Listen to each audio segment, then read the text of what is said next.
Hello everyone. In this session, let us understand designing of the different bus systems.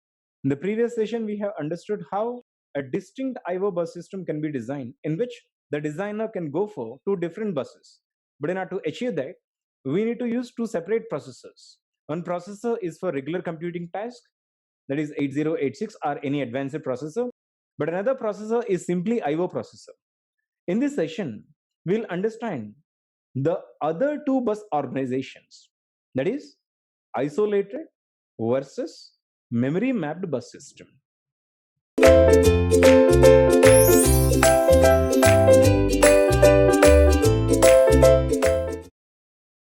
Let us examine what is isolated IO bus system.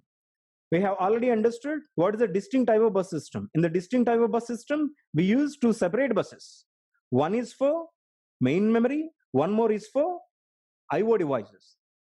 In a bus system, I do have address bus, data bus, and a control bus. In the second bus, we do have same three lines, but the things that are connected are different. One is main memory and one more is IO device. Let us see the second category, that is isolated IO bus system. How to design.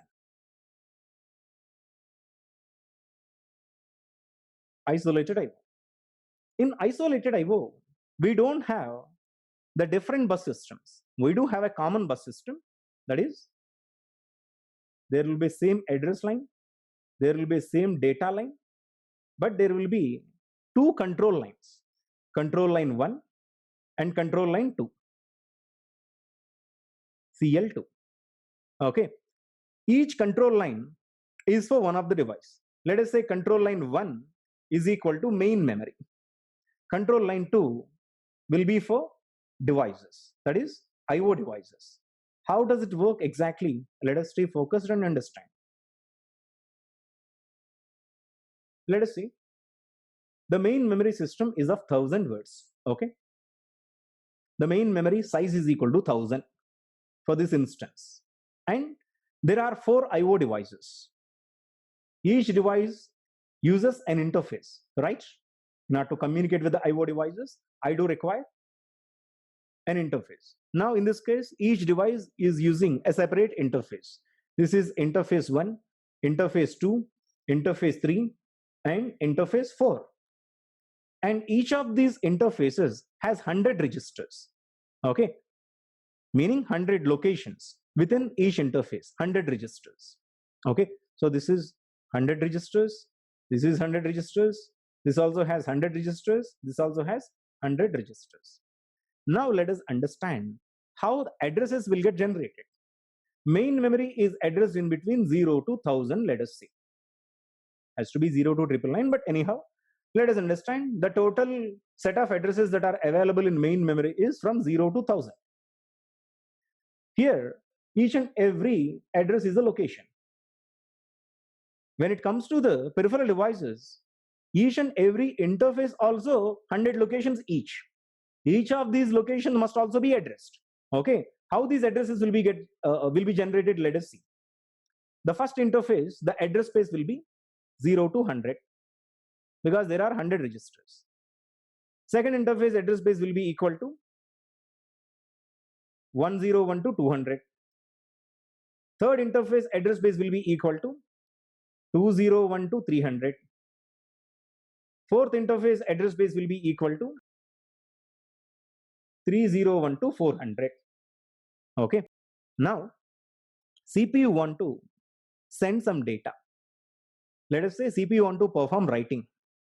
Okay, so what CPU does is it is going to send information to the bus system. Bus system is very common, right? The bus system is common. So CPU want to write this data. Hyderabad should be written where, which is specified by the address bus. Address bus is equal to 250. Okay, in the 250th location, this data must be written. Tell me which location is CPU referring to? Okay, because 250 is available in both main memory and here. The address space 250 is falling under two different locations. When you look at main memory, there is a 250th address because the total address spaces of the main memory from 0 to 1000. are from 0 to 1000. So there will be a 250th location. Okay, here, when you look at the IO devices also, there is a 250. When you look at the third IO device, there is a 250. In this interface, there will be a 250th location, right? Okay, so now, how CPU is going to differentiate? This writing is going to be performed in either main memory or IO device. At that time, it is going to use these control lines. Okay, so CPU want to write this data Hyderabad in the location 250. But there are two locations with that name. One is in the main memory, one more is in one of the interfaces. At that time, CPU is going to differentiate in between main memory location and IO locations by using control lines. If the control line 1 is enabled, then this information should be transferred to main memory. If the control line 2 is enabled, then this information should be transferred to IO devices. Okay, in that way, the isolated IO will get designed and used. In isolated IO, I do have separate IO instructions. You know that there are IO instructions, right? In isolated IO, there are separate IO instructions. Whenever IO instructions are used, such as INP or OUT, then following address will be falling under IO devices. Okay, these are input and output transfers. But if it is memory input and output transfers, we are going to use load and store. Load and store. When a load and store instruction is used, no matter whatever the address follows, those addresses are memory addresses. But IO instructions are used, the following address is an IO device address. Okay, so this is how we are going to design and maintain an isolated IO. Okay, in the isolated IO, unlike distinct IO, address and data buses are same, but only the control buses will be different. That is, I do have two control lines. One control line is for main memory and one more control line is for IO. This is how these are going to be differentiated.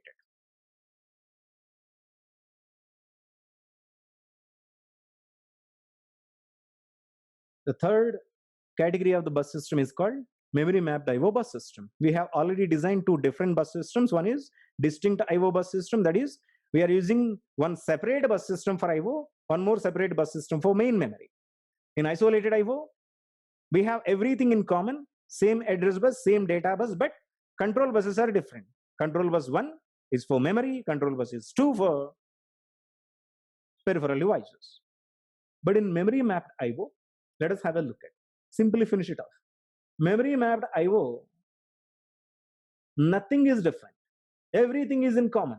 That is, there is same address line, there is same data line, and there is same control line. Even the control line will also be the very same. Okay, let us see in this case how CPU is going to differentiate in between memory transfer and IO transfer.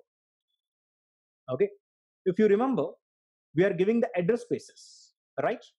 Again, the main memory is equal to 1000 locations. Each location will be addressed. So the total main memory locations from, let us say, 0 to 1000. Okay, and interface 1, interface 2, interface 3, and interface 4. Each of the interface has 100 locations each. Each location is a register. Now, how we are going to assign the addresses, let us see. These interface addresses will follow the main memory addresses. That is, the address space will be given from 1000 onwards. Okay, there won't be any common address spaces. Total addresses will be equal to 1000 plus 400. CPU considers that even the locations which are available at each and every interface is available at the main memory itself. That is, these locations are also main memory locations CPU considers. So CPU feels that it has a main memory of 1400. Okay, not just 1000, because CPU is considering that even the address spaces that are available at the interfaces are also the part of the main memory. So the main memory at this time is considered to be 1400 in size. So you know that the addresses will be 1001 to 1100. Here 1101 to 1200, 1201 to 1300, 1400. Okay, so here in the memory mapped IO, CPU treats that entire space is the memory space. But here when you look at memory space is very less, just 1000. Okay, remaining each of these 100 phases are falling under the IO devices. But CPU treats everything is a memory space. Okay, now you know that there won't be any ambiguity. When CPU want to perform a write operation, write to 900. Obviously, there will be only a single location under that name, under that address, because address spaces are different here. So here, if you can have a look at, in memory mapped IO, we don't need to have IO instructions because CPU is treating that everything is a part of memory, right? Everything is a part of a memory. These are also a part of a memory. When you do not have IO instructions, rather when you feel that there are no IO devices and each and every location is a part of main memory, there is no point in having IO instructions. Okay, we can use load and store instructions for making a transfer both to the main memory and IO. But these load and store instructions should be followed by corresponding addresses. Let us say load 450. 450 falling under main memory, right? So a word from the main memory will get loaded into accumulator. If I say load 1299, this 1299 address is from IO device. So a data word from the IO device will get stored into accumulator. Similarly, store. So in memory mapped IO, there won't be separate IO instructions because CPU is feeling that there are no IO devices. The total address space of the IO device is just nothing but a part of the main memory itself. So I do have only main memory spaces, no IO spaces. That means that any of the IO locations can also be communicated by using any of the memory reference instructions. We don't need to use separate IO instructions. This is called memory mapped IO. Thank you.